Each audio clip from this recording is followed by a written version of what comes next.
You're listening to the People's Podcast. This is JSC Radio. That voice you heard to bring in this show was the one and only Katie Fehlinger.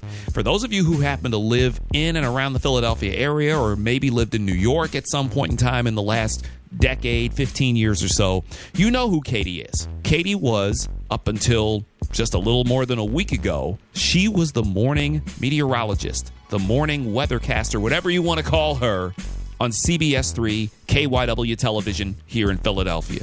Prior to that, she worked up at the CBS affiliate in New York City. Yeah, yes, I know. New York City! Exactly. She worked up at the CBS affiliate in New York City before coming to Philly. And then, just about a month ago, she made the announcement that she was leaving a very good gig in TV to chase something more. And so many people were astonished by this because you would see her lovely, smiling, happy face every morning super early. And yes, we talk about this. But she felt that it was time for something different. And she left an amazing gig working around a bunch of really great people to chase something more. And I got the opportunity to talk to her, to go out to her home and sit out in her lovely backyard on the first day of fall. So this is earlier this week. Sit in her backyard and talk to her about why she made this move, her life in television, what drew her to TV. And obviously, for those of you who may also know that name, if you were following her in 2015 when she was pregnant with her two adorable twin girls, Parker and Caden, that's right. Some of you dum-dums decided you had some really awful things to say about her body. Plus, a few years later, some people had some awful things to say about her hair. I don't understand it, but I got the opportunity to sit down and talk to Katie Fehlinger. She's one of the coolest and best people I've met since coming out here to Philly, and it feels really dope to be able to tell her story and help get her story out there to the masses in a way that you just haven't heard before. So, ladies and gentlemen, the illustrious guests continue. We're going to get right into it. This is episode 102 of the People's Podcast. This is JSC Radio, and I welcome in the one, the only, Katie Fehlinger, as she gets to talk about doing it herself. Because, hell, this is a podcast that has been a DIY of its own variety for the last 3 years. Let's bring in Katie Fehlinger. You're listening to the People's Podcast. Now let's get down to business. It has been, was it 6 days? 6 days. So 6 days since you just finally, you walked away. What has it been like for you to not have to get up at 2:30 in the morning at ridiculous o'clock a.m. every day so you don't have to be on Channel 3 anymore? It has been nothing short of a miracle. I mean, seriously, it's been, I feel almost 100% healthier already, just having had a chance to get adequate sleep, because that was never, ever something I had for 8.5 years. I mean, I spent most of my 30s, like I joke saying this, but it's absolutely true. I feel like I spent the bulk of my 30s walking around with a glaze over my eyes because I was always tired, constantly. But this last 6 days, I've worked out every single day. Could not tell you the last time I did that, which was easily long before my girls were born, and probably almost never when I didn't have children.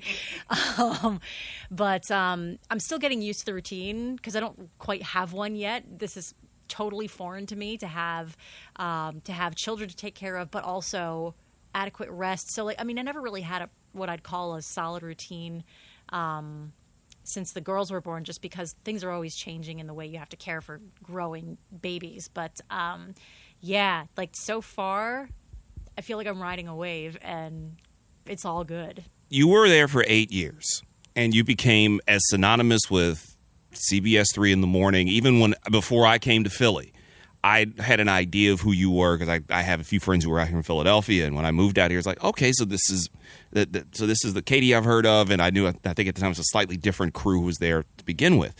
But you did this in the morning for 8 years.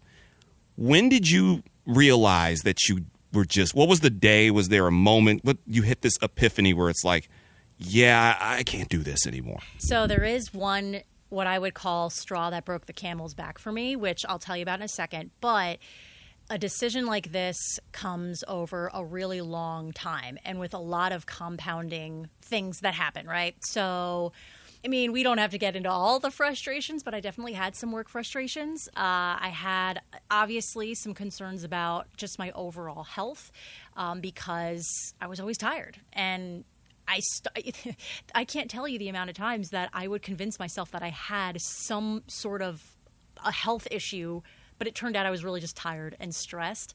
And we used to have a doctor come on the show semi-regularly, Dr. Rob Danoff. Love the man.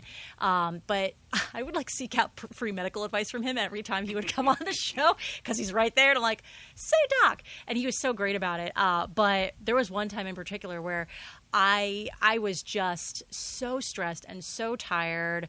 My memory was starting to go. I couldn't remember things that happened 5 minutes ago, and I was freaking myself out over it. And I convinced myself a number of occasions that I had MS just because these weird things would happen out of the blue. And it was just really, it was freaking me out. And he's like, you just have to sleep. You have to get rest. And at that point, they were still very little. I had babies. And it's like, you can't. What do you do? So that was one part of it. There are a lot of other reasons, but the defining moment for me happened almost a year ago to the day, actually. So the backstory there is friends of my husband's and they're Penn Staters, so I know we can still be friends. We talk about Penn State, Michigan State over here, I know. As long as you're not a Wolverine, we're all good around here. Okay, good. But friends that he was close to in college, by default became my friends, which was wonderful for me because amazing, amazing people. And Kevin and Stephanie are their names. And Stephanie announced on Facebook probably 2 years and change ago that she had been diagnosed with brain cancer. Horrible, right? And what followed was months worth of a battle of her going very publicly through this struggle, physically, mentally, on Facebook, and just showing everybody what she was going through. I think she also needed the support from all of her family and friends on Facebook too. But I thought it was so insanely brave for her to put this out there. I mean, she posted videos of herself shaving her head and everything. Crazy. And really, really difficult struggle that she went through. And then a year ago, almost to the day, her husband was the one posting on Facebook that Steph had passed away. Jeez. Yeah, so this is still pretty fresh, and it's really hard for me to talk about, but I feel like I've told this story a couple of times now. I'm getting better at telling it without busting into tears. It's a really hard thing. But throughout all of the journey and the struggle that she went through, there's all these peppered in moments on Facebook where she's showing her sons losing their teeth and making donations to the Tooth Fairy. She's cooking Thanksgiving dinner. She's checking in to see The Incredibles in the theater and checking into restaurants. And she's marching in the LA Women's March wearing her pink wig. All of these things. And there's me then who gets home at 1 p.m. and is too exhausted to come push her kids on the swing. So that, when Steph died, it was this mental flame that started to burn in me. It was like, what am I doing? Exactly. What am I doing here? I can't live like this. This is not living, because she was still using whatever time she knew she had left to build her relationships, love her kids, love her family, and be active as best she could. Using a walker, trying to relearn how to walk, all this stuff. She went through 2 brain surgeries, chemotherapy. I can't even imagine the toll that took on her. I had no effing excuse. And that was the moment that I'm like, I have to make a change. And from that point forward, started to really think about, what am I good at? What is the skill set that I have, and how else can I use it? Because this current situation, it ain't working. It's not happening. It's just not working. And I loved the actual work I was doing. I loved most of the people I worked with. Because there's always, everybody has that. I don't care who you are, I don't care where you work. There's going to be drama, there's going to be gossip, there's going to be stupid crap like that. And we absolutely had that. I won't lie about that. But for the most part, I really liked the people I worked with. But I hated the hours. Absolutely hated them. I don't know who would like them. And it was to the point where, unfortunately, the negative was outweighing the good for me. And there are parts of the job that, I'm only 6 days in, but there's definitely parts of it that I really dearly miss right now. I really miss working with the KYW News Radio guys. That might have actually been my favorite part of my gig, because just such an enjoyable group. Truly, I love them so much. But there's no looking back at this point.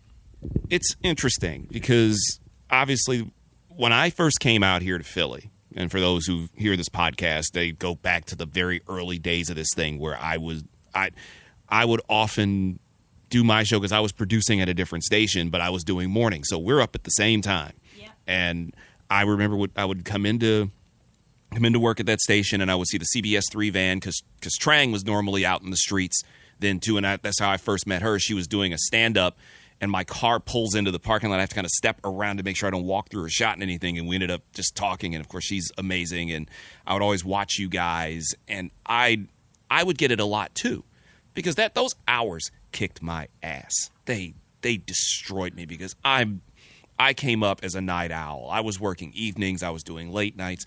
I was going to bed at 3 a.m., not getting up at 2:30, 2:35 and all this. For those who don't quite understand how the morning show thing, especially TV, because radio's different. I didn't have to be on air, so I could show up just looking like warmed over last night's dinner, and nobody will know because I've just got all I need is this. Yep. You guys have to show up ready. Between whether it's you and Jim, I was about to say Rahel, but she's at CNBC now, but you or Jim or Janelle, or I go over to Vi and those guys at NBC 10, whatever. What was that process like for people who don't get early morning newscasting? How are they so alive? My mother asked me that question. How are they so alive at 4 o'clock in the morning? How are you able to pull that off, and what was the process that you had to go through? The fake it till you make it thing is real. Like you gotta really just say, I'm on TV. I gotta act like I'm in a job interview. You know, you have to mentally be in a state. No one's actually that happy at that hour. Like, at least if you are. I mean, Yuki Washington is like a unicorn. That man actually, when he worked the early morning, and he was, he was a veteran on our show up until it would probably be about 4 years ago now. Then they moved him up to nights. But I know he absolutely adored that schedule. Like the one and only person I do know that actually adored that schedule. But yeah, like I had key weapons, coffee and concealer. You know, like thank God for HD concealer, because God knows it's like, the dark circles they were bad. I still have them. I'm waiting for those to disappear as of yet. You have to think of it as though, just remember that people are watching. And if that means you do have to fake it, so be it. Unfortunately, I think I wear my heart on my sleeve. So if I was feeling cranky, I definitely think that it showed. But the other thing is that at that hour of the morning, not just minute, every second really counts. So I would go through these mental discussions with myself before setting my alarm the night before of, okay, I picked my outfit out, I packed my lunch, my coffee mug is sitting out, do I have my parking pass from the other car? Is it in the correct car? Like, okay, good. I'm make these little mental checklists, and that would help me determine how late I could set the alarm for. Like, okay, I can get 5 extra minutes that way, 3 extra minutes that way. And I would actually go through these discussions with myself. This is insane, but that's what I did to give myself as much sleep as absolutely possible. But then the second you wake up, you have got to move. And I would be out the door between 3:06 and 3:11. Like, I actually know exactly the time. See, I can relate to that because when I first started at the old gig, I was living on the shore. Mm-hmm. So I had every minute really counted because that's a minute. It's an hour 15 in, and I had to be on the road no later than we were starting that show at 6 a.m. So I had to be on the road no later than 4 a.m. And I mean like 3:58, I have to be in the car on the highway because I know that when we get here, I've got maybe 20 minutes to kind of help get set up, and I got to ride out. So it's the same thing with you, where every minute counts. Because at the end of the day, well, I shouldn't say end of the day, beginning of the day, you're still on at 4:30. Well, now it's 4:25 because we have this extra pre-show. You're on the air at 4:25. You better be in place. You better be ready. You better not have forgotten your mascara. You better, have your mic pack on. All this stuff, like everything's got to be ready. So you cannot afford to run late. And God knows you don't want to be waking up extra early for the hell of it. Not on that schedule. No. So, so every single minute counted, and Yeah, I mean, luckily most days I did remember my mascara, but I remember there being one day, like this is years and years ago. This is when Erica and Yuki and Bob, like my original team, were still there, and we were all one group. And I remember seeing, like, you see yourself in the monitor doing the weather hit. I'm like, something just looks wrong. Something's off. And I went into the makeup room, or the weather office, which sort of doubles as a makeup room. I'm like, oh my God, I forgot to put mascara on. So I just looked strange. I'm not sure how to put it. But yeah, it's like your mind's not clear. You're not fresh at all, even though you have to come off that way. So like half the time I would say things like the first half hour we used to call, we still call the warm-up show. Just trying to get through that first hour or first half hour, get the cobwebs out, figure out what your message is, like, and let's make it work for the next 2 hours. But there would be times where I'd come off from a weather hit and be like, I don't know what the F I just said. Because I ad-lib everything. That's another misconception or something that I think not a lot of people realize is that when you do weather, you're ad-libbing everything. Very rarely do you have a script. And if you do have a script, it's for like a promo for the app or something like that. Sponsored thing. Exactly, yeah. Otherwise, it's all me and just off the top of my head. I guess we got to do a little background here. Sure. What got you into weather? What drew you to being in weather as opposed to being news or sports? And was it something that you dreamed of when you were a little girl, or just was it some people in college just say, screw it, I think I can do TV, and they focus in on that? Where did it first start for you? I think a lot of meteorologists in particular start with that childhood dream and love of weather. That was absolutely not how I got into it. I sort of fell into, I say fell into it because it's kind of how it happened for me. Even just the TV business in general. I didn't actually think about really clearly what it was I wanted to do. And in hindsight, it's one of my regrets about my schooling that I wish I would have had better career guidance to figure out what it was that I was really good at. And I think I landed in the right genre, at least, of what I was doing for so long. But weather specific, I graduated with a communications degree and a writing minor, no weather yet, and I started at PBS 39 up in Bethlehem. So technically Market 4, it was kind of a big deal for me to get that as my very first job. But I was reporter producer for them. So that's actually my original background is in long form package writing and producing and reporting. And after 2 years there, I knew I needed a change because I wasn't happy for another variety of reasons, but knew that I wanted to move up. And I was looking at all these different hosting gigs. None of them were calling me back. And then I came across this opening at AccuWeather. And they said meteorology degree preferred, not required. I'm like, really? Interesting. Exactly. I'm like, weather, I don't know. Is this something I could do? I don't know. So I take the posting to a dear friend of mine that worked with me at the time. He no longer is there anymore. But he's like, you got to go for this. Because he always was one of those people, we all, I think, have at least one person that just always sees the potential in you, whether you see it or not. And he's like, you have to go for this. You would be amazing at this. I'm like, really? I don't know. But I went for it. I got called in, and they hired me, and the rest is essentially history. So while there, you're working among 50 of some of the smartest meteorological minds in the country and learning from them and getting trained by them. And that's where my love, truly, of the weather actually blossomed and developed, and that's when I decided to go back to school and get my second degree. And, so that's how it all happened for me. And then I got headhunted by the news director up at CBS 2 in New York. He brought me on as weekend meteorologist in New York for a very short time.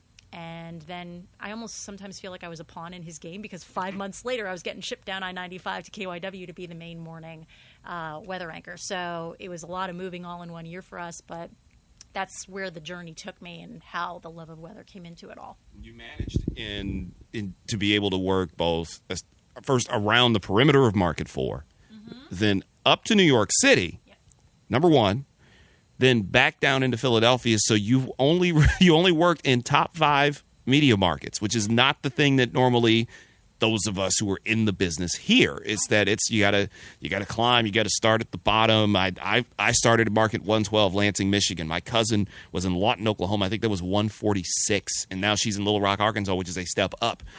And sometimes it's just the opportunity. Yeah. You landed there, and you couldn't have told me you didn't belong in a major market every time, as long as I've seen you. So I'd always assumed that, oh, I wonder where she started out. Did she start off in Harrisburg or Charleston, West Virginia, or someplace like that? No, Bethlehem, Pennsylvania. Yeah. I was really lucky. I definitely don't take that for granted because you're right. Like a checkered resume in our business is expected, and I think to some degree a good thing because it shows that you're able to move up relatively soon. After a couple of years in one spot, you work your way up to another market, 20 markets high or something like that. But yeah, I was able to live within a 3-hour drive of my family in Allentown, Pennsylvania, my entire career, which almost nobody gets to say. So I did get really lucky. And yeah, you're right. Like it's been at minimum market for experience or above. At AccuWeather, I was afforded insane opportunity to be on a national stage because they would call in the AccuWeather meteorologist to do hits on Fox, hits on ABC, CBS, national. National exposure. Oh my God, it was insane. So there's your resume tape right there, man. So I was doing regular sports forecasts for like football games for Big Ten. So I did stuff with Big Ten Network every weekend and Fox Sports and whatnot. So killer experience, which, I'm not sure you're able to get most anywhere else within one company like that. It was nuts and so valuable to my resume. So you're at CBS 3 after the start in New York. You're there 8 years. You're kind of back and forth. You were the last of that original team to leave, actually, now that I think about it, because I know Yuki's still there and everybody has gone from the morning. But yeah, you were the veteran on the morning. And obviously the other reason that I really got to first know you and everybody around the country got to know you was because in 2015, it was right around the time I first got to Philly, you were pregnant with those two adorable little munchkins that are running around in there, including one wearing a really cute Spider-Man outfit. And I see those two just adorable little girls. And you were pregnant publicly with those little girls. And I can say this on my podcast. People were giving you a lot of shit for being a pregnant woman on TV, which I don't understand why anybody would. And you went public with it because some of those comments were very, very nasty, very disgusting. It was like you can fully say what you feel on this. But it's just like, what was it like for you in the time period that you're pregnant, on air, very public gig, and your thoughts the first time you start seeing some of the negative BS start coming in about you just being pregnant with twins? Yeah. I mean, that part of it will forever blow my mind, and I'll never understand why anybody has an issue with somebody carrying a child.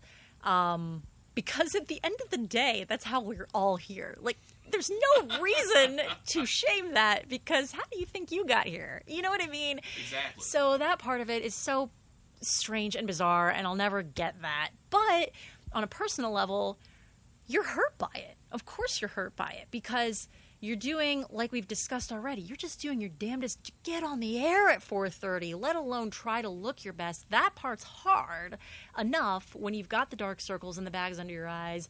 And by that point, when the really nasty comments started coming in, I think I was 33 weeks in when I posted this manifesto on Facebook about the nonsense that I was dealing with. That's 7.5 months at that point. Yeah. It's So it was clear. close to go time, really, because with twins, you're lucky to get past week 35. Like, that's the goal. So I'm 33 weeks in at that point.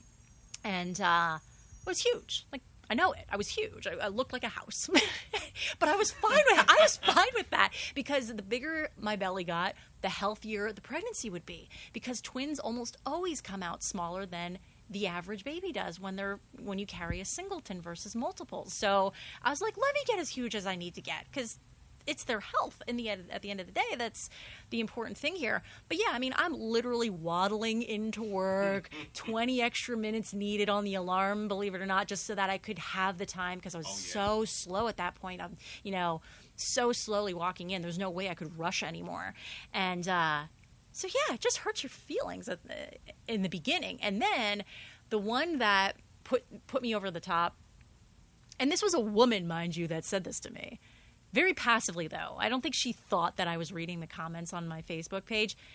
It was a post I put up about, like, El Nino and the pattern change that the atmosphere was about to undergo. And So it had nothing to do with girls. Like, it had nothing to do with pregnancy, nothing like that. My appearance, any of it. And underneath that post, completely irrelevant, she puts, I don't know why she has to walk around like a sausage in casing. And I'm like, what? Like, I mean, I just lost it. I got so mad. And I, as quickly as I could, stormed back into the weather office from where I had seen it. I saw it on one of the weather machines, one of the weather computers in the center, and walked back into the office and huffily sat down and started penning this post. And That you managed to get off without dropping a bunch of F-bombs. oh, it was hard. I mean, I chose my words very carefully. Yes, because obviously. I didn't want to stoop to that ridiculous level and say, you guys are jerks, even though, of course, I thought that. And Yeah. I would, in private discussion, use much harsher language than that. But yeah, it's just like, look, think about this for a second. Why are you here again? Oh, right, because somebody went through this exact same journey as I'm going through. Like, why aren't we celebrating this? This is ridiculous. And seriously, I was actually very cognizant about my delivery on the air because I knew I was getting wider, and as I would turn to the side to show a weather map, I'd be covering up half the map. So I was really... I don't mean to laugh at that, but I But- get exactly what right? you're saying. So though. I was actually really careful. Like, oh, well, we've got this front over Pittsburgh, but I should probably zoom it out to, like, the Great Lakes so I can slide it over the west enough that when I turn, I'm not going to block it. Like, these are the ridiculous things that I was actually thinking about for the viewer. It was all for them in the end. And, yeah, it was still not enough for this particular woman. But that was not by any means the one and only comment. There were a lot of people that were just upset that I was even still working, and you need to go on bed rest, you need to do this, you need to do that. I'm like, look, my doctor tells me what I need to do. My doctor says work until I tell you not to, and we know that in the kind of parental leave policies that we have in America right now, you get 12 weeks. That's it. That's all You get 12 weeks to keep your job anyway. Now, if I wanted to go past 12 weeks of maternity leave, I don't know if they would have gotten rid of me. I have no idea. That's never a discussion that came up. But I'm like, look, if I can actually work up until the very last day, which I ended up doing, I finished a shift, went in for an ultrasound, and never left the hospital. Oh. Yeah, so that worked out well for me. I'm not going to eat away at that time just because you don't like how I look. And I'm not going to eat away at that time just because I feel like taking a mini vacation before these babies come, because they're going to require a lot of care, and I want to be here for it. You have the little ones, and to the credit of so many people at that station and so many more people, men and women, kind of got behind you and said, hey, that's not cool. Because I went back and watched the video from that time period, too, of just how people responded, how some of your coworkers responded, the others who had babies. And I saw some dudes who chimed in with pictures of them laying with their heads on their wives' bellies and just saying, no, this is totally cool. Because, yeah, I mean, we all got here the same way. At some point 40 years ago, my mother had to carry me around for 9 months and had to carry you around for 9 months. And it's some of the women coming after you have babies themselves. You would think that would understand what that is like, because you weren't walking around looking like a supermodel when you were 7.5, 8 months pregnant, let alone with twins.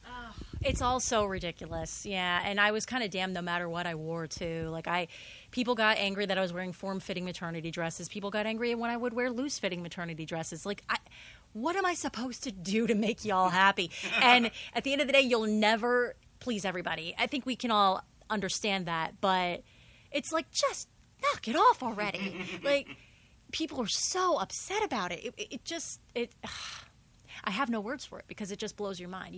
There's no way to wrap your head around that and understand it because there's nothing logical about it. As a woman in this business, or, well, you were, but you probably still are, at least in some aspects. As a woman in this business, you have enough to deal with as is. What from, I guess, a more modern idea is that, because you've been in it you were in it for 8 years here, you did it for more than a decade, 15 years. So 15 years. So we came into the business about the same time, actually. So you were in this 15 years. As a woman, aside from obviously what you put up with the pregnancy and everything else, what is it like for young women coming into this business firsthand now, as you've seen it for 15 years? And we've heard some of the great stories and some of the horror stories of what it's like for young women coming in. What was it like for you, and what do you kind of, as you look back at some of this, what do you think of from your time in it? I actually consider myself to be one of the luckier ones because I know that a lot of what is seemingly starting to become more talked about with the Me Too type stuff that's starting to crop up, that a lot of those kinds of stories have run deep for a really long time. There's nothing new about it, and I think it may have been just as bad, if not worse, in the years before we got into it. I have some stories of sexual harassment, of thankfully not so much belittling my intelligence, which I'm really grateful and happy to, and proud to be able to say that. I worked under some bosses that may have been horrible bosses, but they at least valued my intelligence. But man, my appearance, that's always been the thing that has been like the consistent nitpicking thing from bosses, from viewers. People just love to nitpick about how you look. Your hair looks wrong, too much, too little makeup. You're not wearing a necklace, that is a problem. Like stupid stuff. I'm not even kidding. We need you to complete the look. You got to put a necklace on. Are you kidding me? Okay, fine. They're going to go around some people on the internet. They look at that outfit and go down to the shoes. Like, what are those? Yeah, oh my God. No. Yeah, Wow. that definitely is the consistent theme, though, for my experience, is that my appearance has been nitpicked down to the very core of every single job I've been in. That's been an issue, and it sucks because that is one of the most personal things that you're putting out to the world. Is, you can be doing a stand-up and reporting on something that just happened in your community. Those are facts, but then you put yourself out there in the way you are presenting yourself, your personal style, your personal fashion, and your personal best as to how you manage to make your impression on the world that day. And if somebody doesn't like it, they will tell you. It's really hurtful at a personal level, but then, what else can you say about it? It's wrong. It's bullying. And with online bullying, to me, as an epidemic these days, that is actually something that now in this new journey I'm taking, I do kind of want to address. So, quick sidestep, I am writing a book right now. We're going to get to and we're going to get to more about that. The first book is about something that sort of touches on the online bullying I've dealt with, but in my big dream of a grand plan, my second book is going to actually be about that very thing. Because I have dealt with so much online bullying, with the pregnancy shaming, and also with my physical appearance. Your hair. Especially my hair lately. I noticed that, and I think in the last maybe 6-8 months, and I'm sure it's probably been going on longer than that, but Yeah. I really noticed it was much more pervasive. They would just have, again, I'll say this, it's a lot of bullshit said about your hair. Yeah. And what really got me was I would see you on TV and I would think she's got like this super cool 1950s hair. I would just think it's so cool. It's like you kind of have I compared it to like Wilma Flintstone with blonde hair instead of red. I thought it was the coolest thing ever because it was so retro. And I started noticing on Instagram, which is another bastion of people who love to have things to say. I don't get, because obviously men, we don't get as much. A lot of men aren't reticent to understand that we don't get nearly as much shit from people online. Now, we'll get it for the things we say, but we don't get it for how we look. I could look like, again, warmed over garbage. If people really saw what I look like when I was strolling there at 4:30 in the morning, I've sat and done news wearing a pro wrestling T-shirt and a baseball cap, and yet I sound authoritative. But a woman can get nitpicked because of her hair, her earrings, her everything, and it's outrageous. Like if you're going to attack me for something I said. I mean, I'm still going to tell you to go sit and spin, but at least attack me for what I said, because I know my check still clears every 2 weeks. Right. Your case, it's like you have to put up with this nonsense all the time, and it's often unsolicited. The hair thing is what got me, because that seemed to be even more aggressive than even the pregnancy thing. I would agree. And it's from a lot of women who are giving you all this nonsense about your hair. I don't get it. I thought your hair was cool. It just added character to what you did because it's who you are. Yeah. Well, I appreciate that. I mean, I actually really love my hair. I've been growing it out over the last year or so. That's another thing, these stations you work with bring in image consultants who sometimes you feel like they want you all to look exactly the same because it's like this is the air quotes way that newscasters look. I think we're starting to pull away from that, but in the process of that, there's a lot more hate on the internet. I am absolutely not the only one that has gotten shit for her hair. I think especially African American women that are in the news. All day. every day. All day. It is crazy, locally and nationally. And I see this shit, and it drives me crazy because they're being themselves. God damn it! And it's like that is not a problem. And that's the same for me. I like my hair longer, so I wanted to grow it out. And thankfully, the image consultant that we had worked with at CBS, I consider a friend. She has not given me a hard time about this. And so if she says, well, if she doesn't say anything, no news is good news in that regard, I'm just going to let it grow out. I wanted to do that, so I decided to do it. And over the last year, it's been getting a lot longer than it ever had been on the air. And I like it that way. But I think maybe that's why. That's like the one big thing that's different. Otherwise, I've been styling it the exact same way. Going to the same stylist for 8 years now. She's been doing it the same way every time.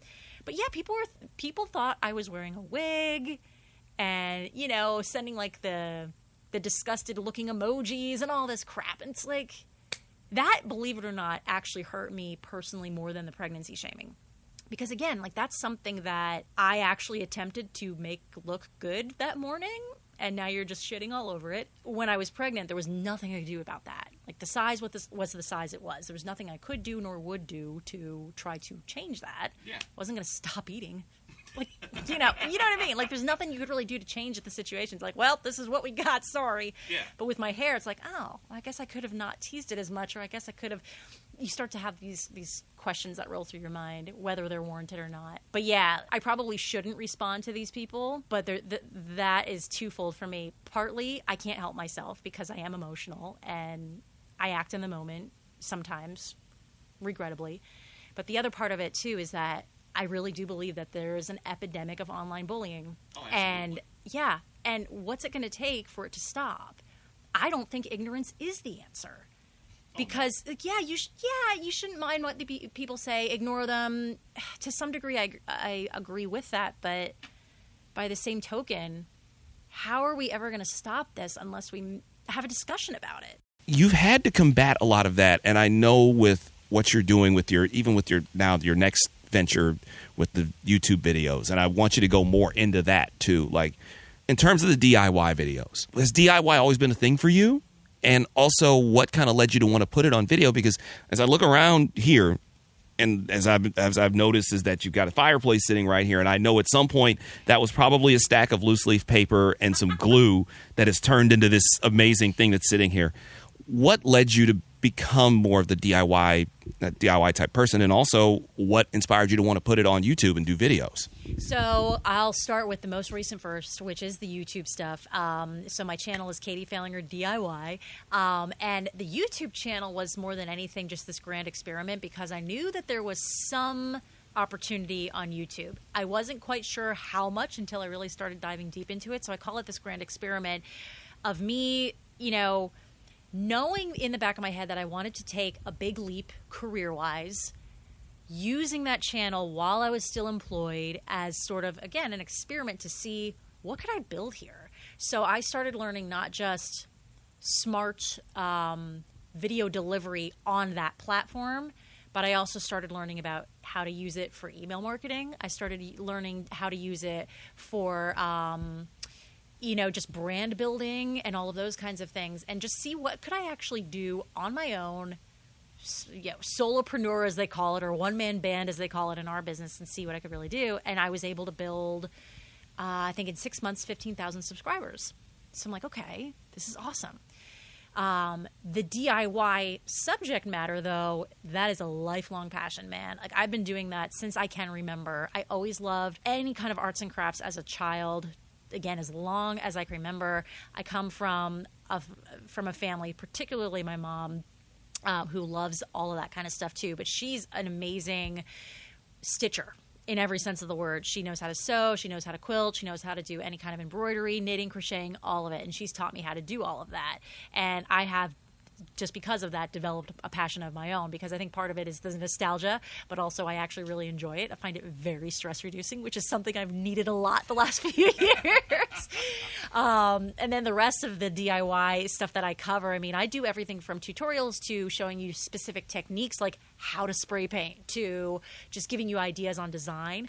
And all of those passions have come from just either actual interest in it, from a hobby standpoint or even just necessity. Because when you're a college kid or you're in your first TV news job out of school, you're not making squat. So you need to figure out how you're going to decorate your first apartment on a serious budget. And that was where a lot of that came in for me, trying to figure out how I could make it look expensive but not actually be expensive. So all of those things play into the channel subject matter. And I think there's a lot of people that are super interested in that kind of content. So I wanted to see if I could harness it with what I know. I could certainly see you on HGTV. Thank you. Doing stuff like that. What was the response from the station when you initially started doing this? So I think that they were definitely supportive of the idea. They were happy that I had something that I wanted to try as a side project, but I actually kind of think in hindsight that they're like, what are you trying to do with this? You know, because as it started to grow, I was getting emails from all sorts of brands. I've been reached out to by probably 24 different brands now wanting to do deals with me, whether it's, hey, review our product on your site, or hey, we'll give you an affiliate program, percentage of sales if you promote our product on your site, like those kinds of things, none of which I've actually participated in yet.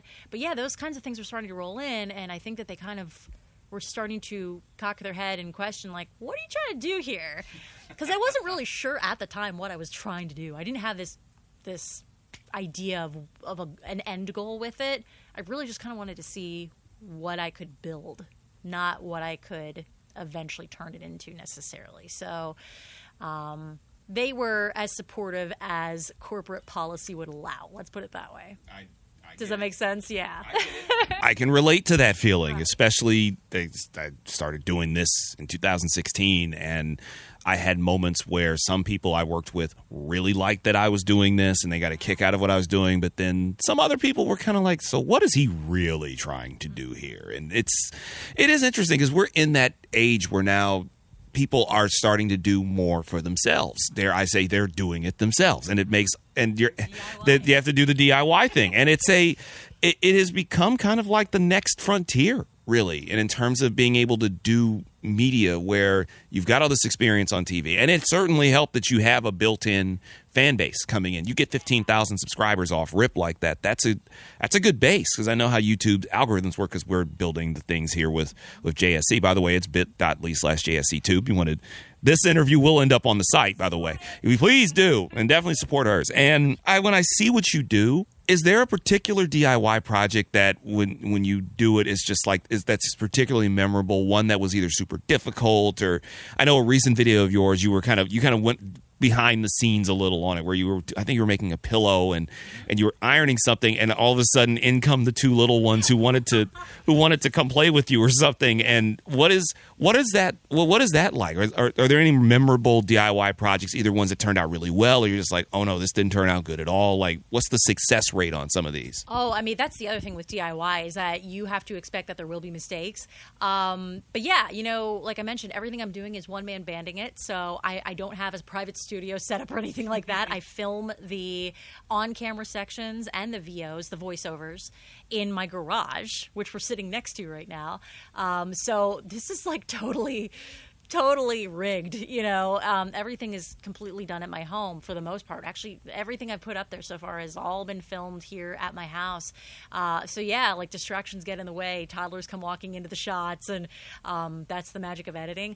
But with that particular video, I was making, you're right, it was a pillow that I was making with this special iron-on heat bonding tape. And Parker walked in, and she's like pointing at the ironing board, like trying to get her hand dangerously close to the iron, like, Mama, what's that? I'm like, no, don't touch. So you hear all that in the video, but that was actually part of the process, because I had part of that pillow come out great and the one side didn't come out great, and I think it was because I had distractions. So I put that in the video. It's like, look, if you're from a household of distractions like I am, maybe you want to try fabric glue instead. So it's sort of like using the entire experience, good and bad, bloopers and all, to help explain the process that I took from step A to step Z to make whatever project it is that I'm making so that people understand exactly what I went through, because no one is perfect. Not one, even the Joanna Gaineses of the world are not perfect. There will be mistakes along the way, and I think that part of it is actually really important to show so that people understand and can learn from the things that I did wrong. So there are other examples of that on the channel, but I would say the project that was largest and also that I'm most proud is this chalk painted IKEA shelving unit. So I had this thing for probably 8 years, and it was this monstrosity, just eyesore sitting in our front room, because it's this super dark, like really pretty, I guess, if you like that old, like that sort of glossy dark brown look to your fake wood. You know, it had gone out of style. It was very late 90s, early 2000s, and I just like, this is really gross. Should we just toss it?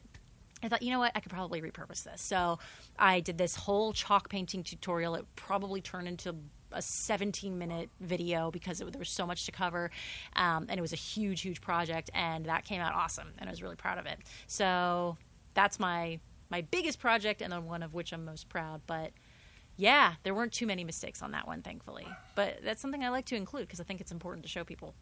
When people want to get into doing things like this, whether it's going into doing their own videos, building their own brand, and we're going to come around to your book because that's going to be key too, building their own brand. What advice would you have for them? Because so many people these days, whether it's young or old, whether it's students, I get a lot of the students I have coming up to me and saying, I'm trying to build my website and I want to do YouTube and I want to do a podcast. And I'm looking at them like, homie, slow down. That's my whole thing, is just like you gotta do one after the other, because I'll show them what I've done and they'll see the logo and they'll see all this other stuff, and I'm thinking, fam, do you know how long it took me just to get to the point where I felt comfortable doing a format of this thing? I was 30 episodes in before I knew what I really wanted to do. What is your approach to it, and how would you tell other young women or young men who look at you as an inspiration? What would you tell them? Exactly what you just said. There's a couple of things I would say, but that is absolutely number one. Start with one thing, man. Now, this is a classic do as I say, not as I do, and I understand that because I am going full speed ahead into a variety of projects right now, which in my ideal situation wouldn't be how I'd roll on this. I would rather jump into all my new ventures separately and one at a time, but it's just not the way it's working out for me.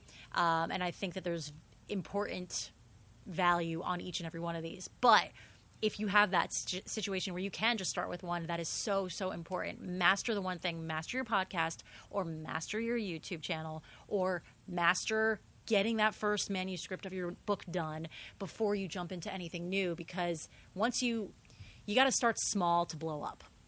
And I think that's really the key to scaling yourself from being just a one-person business operation to eventually building yourself a team, whatever it is that you want to do. So that's one thing I'd say. The other thing I'd say is make sure you put in the freaking work, man, because doing it all by yourself, I know you know this. Absolutely. Oh my gosh, it is a ton of work. Like with the YouTube stuff alone, I've spent virtually every waking moment that's not focused on my family or at a full-time job working diligently to get scripts in order, to pre-plan and try to batch content. So I have a handful of weeks like in the can kind of, for a couple of weeks down the road, all of those kinds of things. And that takes a lot of work. So don't be afraid to do the work and make sure that you actually do the work. Those are probably the two biggest things I would say. And now you're writing a book. Yes. So first and foremost, when did you start on it? What inspired it?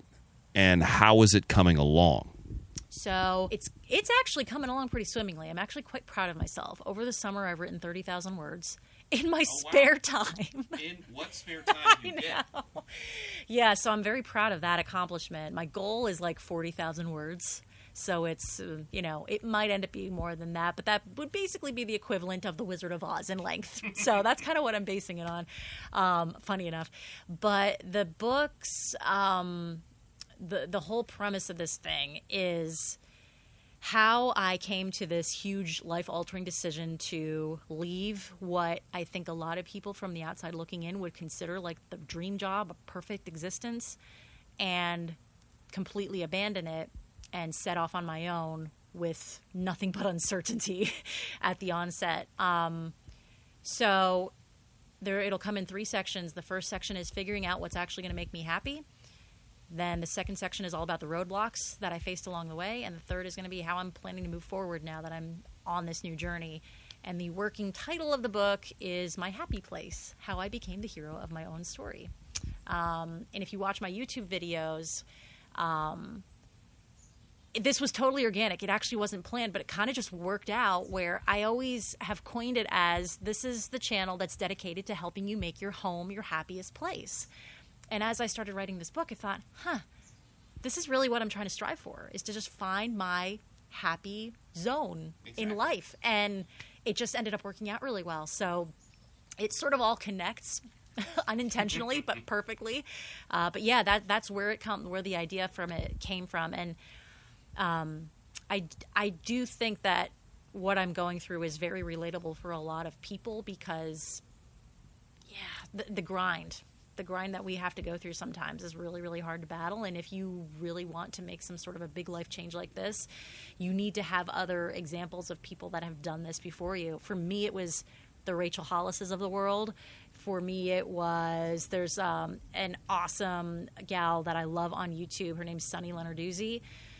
She's like my mentor when it comes to all things YouTube. She knows it inside out, and I learned a ton from her. But she's the same thing where she started off just trying to scrape by with a social media consultancy, and she figured out how to turn her business into a multi-million-dollar business on YouTube. So I learned a lot from her. But yeah, there are a lot of examples of people that have gone through this kind of a thing, and I think having another story about someone who pulled the trigger and actually did it, like to think could be helpful to somebody.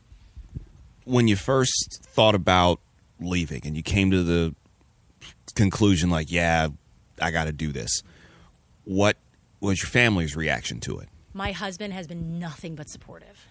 But I have to be truthful in that he was the one and only person that actually knew what I was thinking about for a really long time, because I was terrified of the risk that I knew that would come with this. You got a mortgage to pay. You've got 2 little mouths to feed, car payment, all that stuff. Like the practicality of making a choice like this was really, really scary. And thank God for him, just because he's so incredibly supportive of everything, and we work together to figure out how we can make this work. But the flip side of that is that, honestly, I didn't tell most people until just a few weeks before I made the big announcement, because I was afraid of what people would think. And I am ashamed to say that, because it's not it's a practice what you preach kind of a situation. But that's how I felt in that moment. Because even within my family's super supportive, don't get me wrong. However, my role at CBS, I think, was a point of pride for my family, because they're, for the most part, all still living in this area. Mm-hmm. They tune in every day. They're super proud of what I've been able to do, and that means a lot to me. And to tell them that I'm just going to give it, in effect, throw it all away and give it up, I was really worried about the reaction. And my mom said, when I finally told her, the coolest thing that has probably ever come out of her mouth to me, because she's been nothing but supportive of me since day one. It's everything that I've ever wanted to do. She's been great about that. But she said, when I told her, I always kind of thought CBS was going to be just like one step along a journey for you. I always thought there would be something new and different and bigger for you. And I was just like, thanks, Mom. Then I immediately start to feel the tears well up, and I gave her a big hug. And it's just, that's what really did it for me, and made me a lot less scared to tell more people. I know it probably is a silly question, but there are no silly questions. Yeah. Is there anything that you regret, either about leaving, about the decision you made, about how long it took, whatever it was? Are there any regrets? Is there anything you sit there and say, either I kind of wish I hadn't done this, or I wish I'd done this sooner? What's there in the regret pile? I don't feel like I should look back at anything as a regret.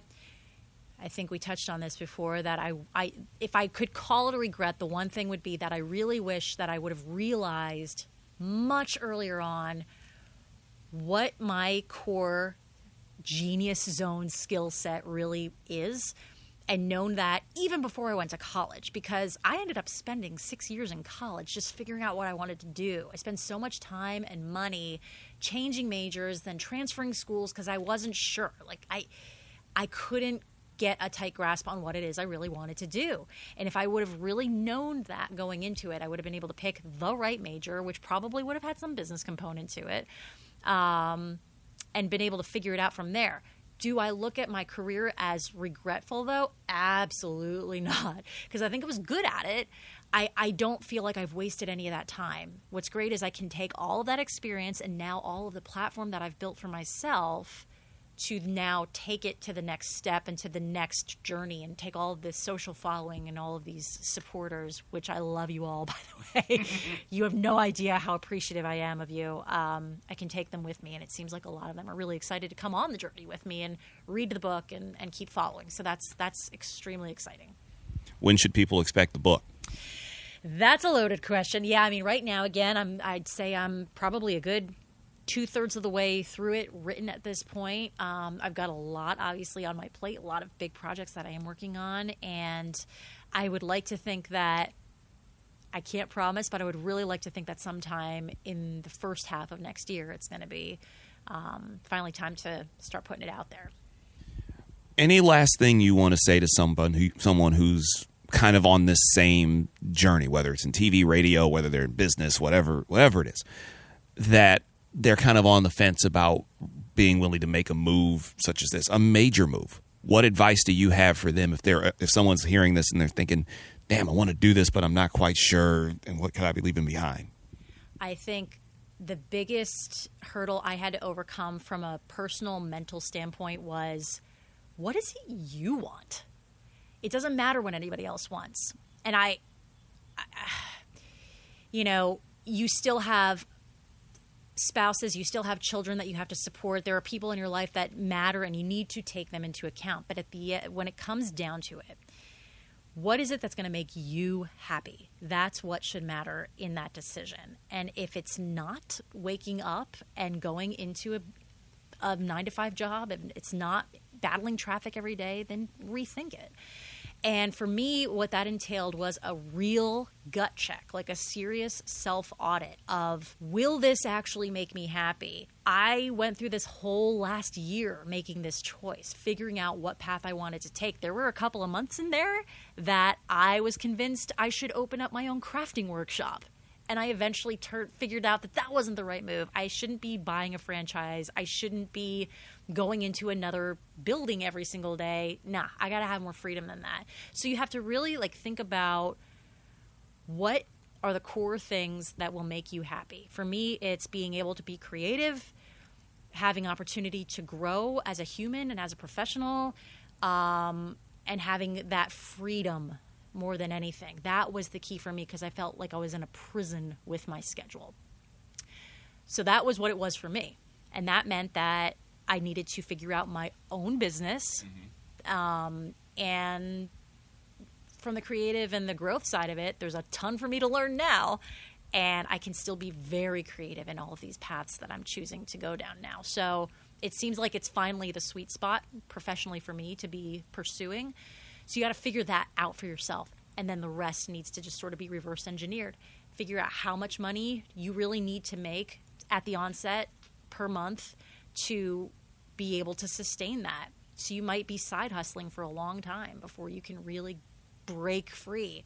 But put in the work. You will not regret it. And hopefully you can make the same move. And now you get to spend time with those two little ladies.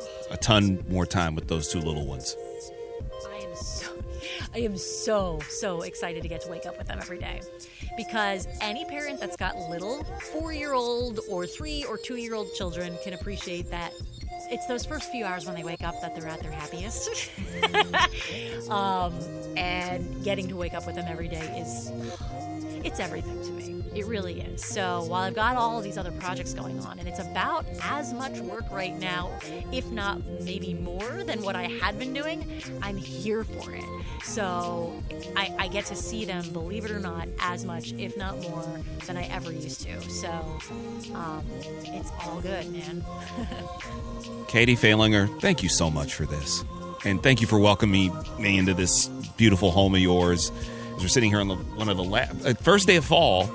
It's first day of fall, but it feels like it's like late August out here because it's been so hot. But thank you so much. And honestly, thank you so much for being so good to me and being one of the people who welcomed me in when I walked in there after all the experiences I had to be greeted by so many really nice people, and you were at the front of the line. So I'm happy as hell for you. And I'm looking forward to what you've got coming up too. And I will tell people all that. But that's the other thing. How do people get in contact with you? Because we're about to shut this thing out. How do people get in contact with you? So the best way right now, anyway, is to find me on my website. So it's just katiefehlinger.com, and it is a website that will continue to be updated since it's going to be reflecting all the new projects that I've got going. Since I haven't been out of the business for a week yet, as of the recording of this podcast, there's still a lot that needs to be going live on that website. But you can start there. And that'll show you sort of all the different ventures that I'm on, because there's quite a few now. Thank you so much. Again, I really appreciate it. You have always been good to me, and I appreciate you being so hospitable. Thank you for coming on JSC Radio with me.